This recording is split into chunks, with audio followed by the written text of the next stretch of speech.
Yo,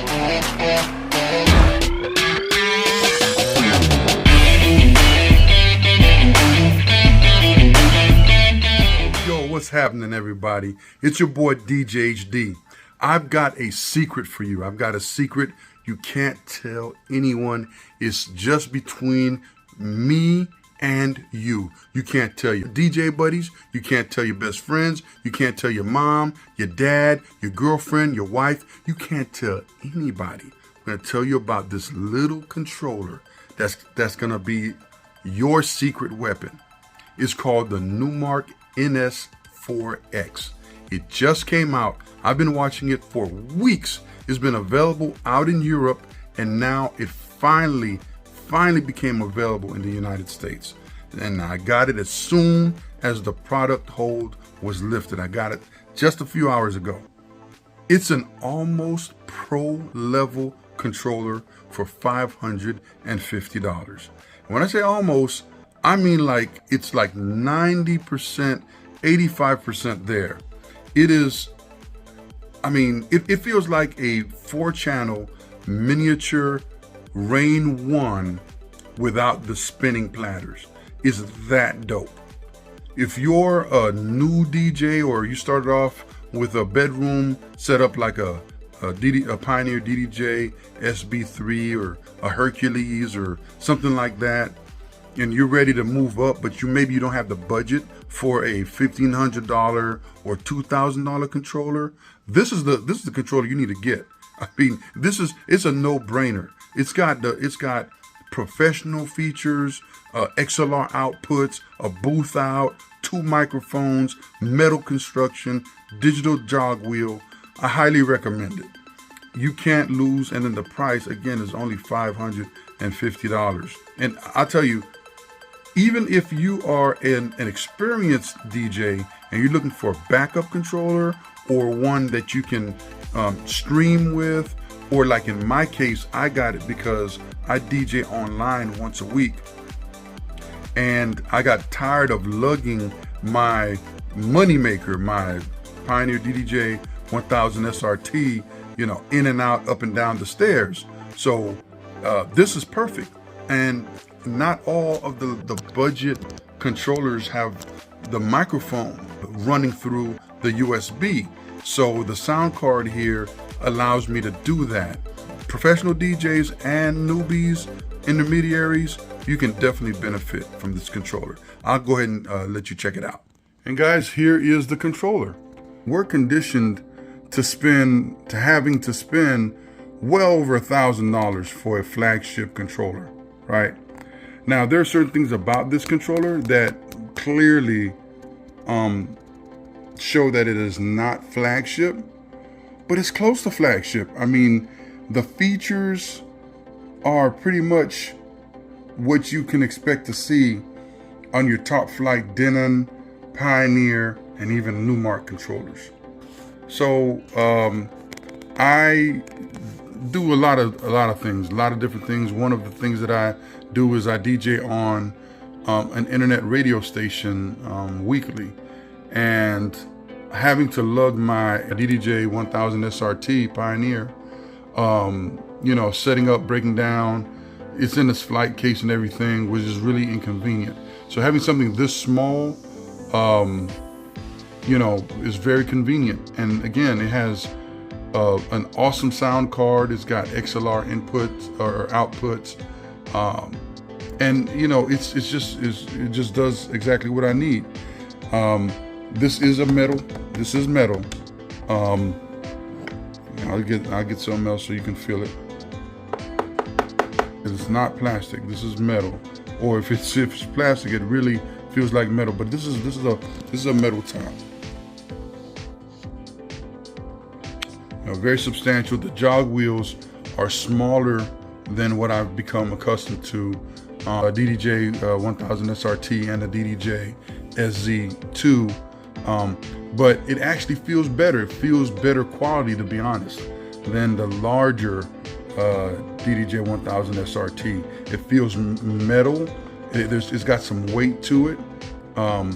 Absolutely incredible. Absolutely incredible. The up faders feel very good. Crossfader is very light. Very good, very good. I mean, and of course it's got the display built into the jog wheel. Now, for pros and cons, all right? Pros and cons. I'll start off with the negatives. It comes with the Serato DJ Lite. That is definitely a negative. You know, I paid for the license for Serato, so I mean, it doesn't really affect me. Most professional DJs probably have that. You know, so but that does ding it as far as it being a full-fledged controller. All the pads are white, right? So, you know, it's hard to see. Like, I mean, you know, I've got the light pretty bright in here. Here, let me adjust the light real quick so you guys can maybe get a better view. But I mean, you still can't really tell. Here, let's see if I can get you something else.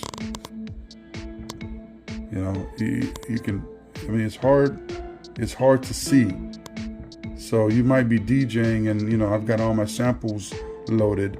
It's just hard to tell.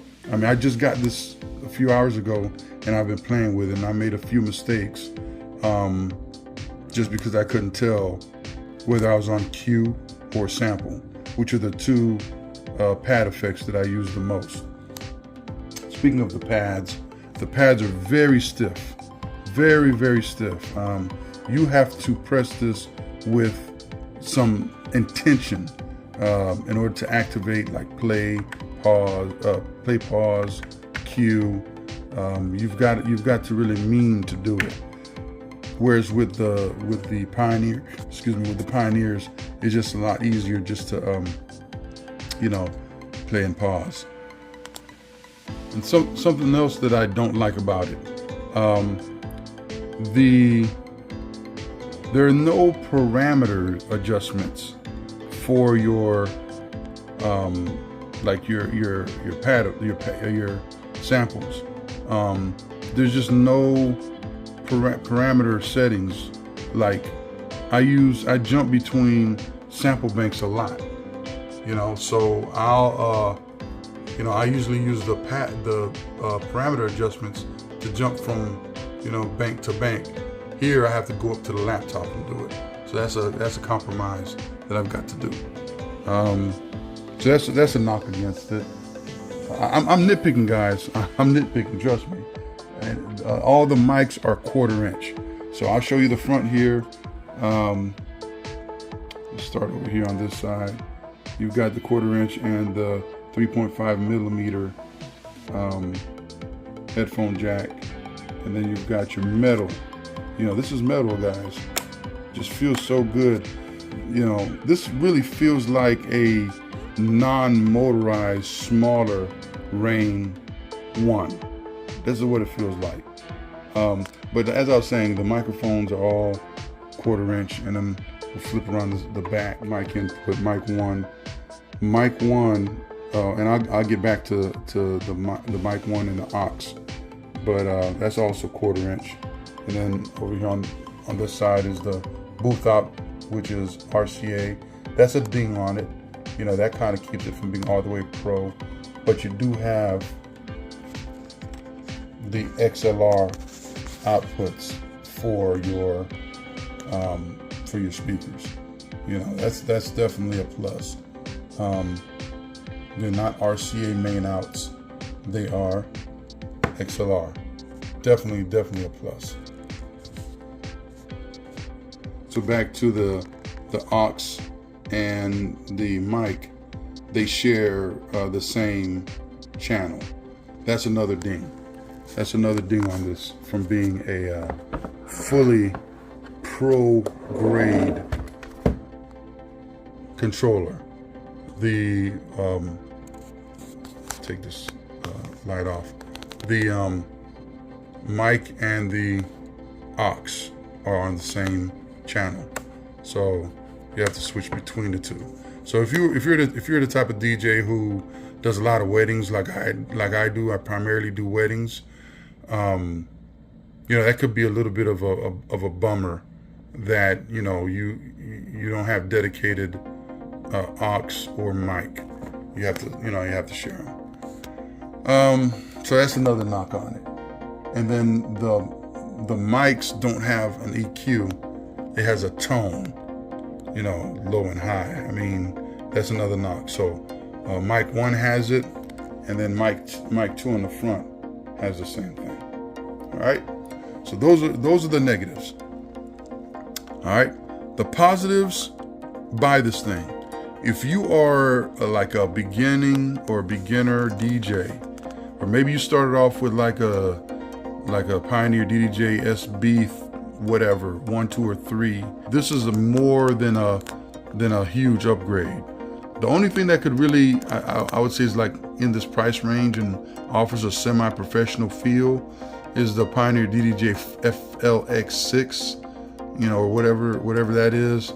And that's close, but it's got RCA outputs. So, I mean, it just doesn't compete with this. And then again, the microphone goes through the USB on this. So, it's just not in the same class. I don't think there's, the only really, I think, competitor to this would be like a Pioneer DDJ SR2. And maybe Denon makes something. But for $550, I mean, if it makes sense if you already have Serato Pro, but this, I mean, it's really everything. It's 90% of what a $1,000 controller like a Pioneer DDJ SX3 has. So what else do I like about it? I didn't mention already the metal feel, the metal top, digital jog wheels. I do like the fact that this has something that even my $1,400 Pioneer DDJ 1000 SRT does not have, which is paddle effects. Very, very handy. I mean, it's like the standard now. So most controllers are going to have those. Like the Pioneer DDJ Rev 7 or the Rain 1, they've got the paddle effects. I do like the fact that it's a simple layout. I mean, it's very simple and clean. You're getting a 4-channel mixer. For those of you, some of us do remixes. Using acapellas and instrumentals and remixing songs. It's handy to have at least 3 channels, but it makes sense to have 4. And this gives it to you. In a world where like the Pioneer DDJ Rev 7 is a 2-channel controller, and that's almost a $2,000 controller. It's $1,899. The Rain 1 is a 2-channel controller, and that's $1,600, $1,599. Here you still get 4 channels. A lot of DJs don't use the other 2 channels, but why charge me more for less options? The next thing that I like about this is the size and the portability. Again, this is not my main controller, but it can be. I mean, it's compact. I would even say it's light, but it definitely feels like it's got some weight to it because of the metal that's in here. It really feels like Rain 1 shrunk down with no motorized platters. It just feels so solid. Also like the fact that the filter knobs feel different enough from the other EQ knobs. I mean, I don't know why. Well, I know why. I mean, it's cost cutting that a lot of other manufacturers, skimp out on on the knobs, but they're charging you top dollar for it.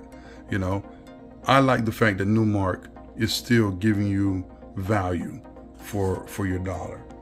Now I'm gonna tell you guys my favorite part about this controller. This thing is loud.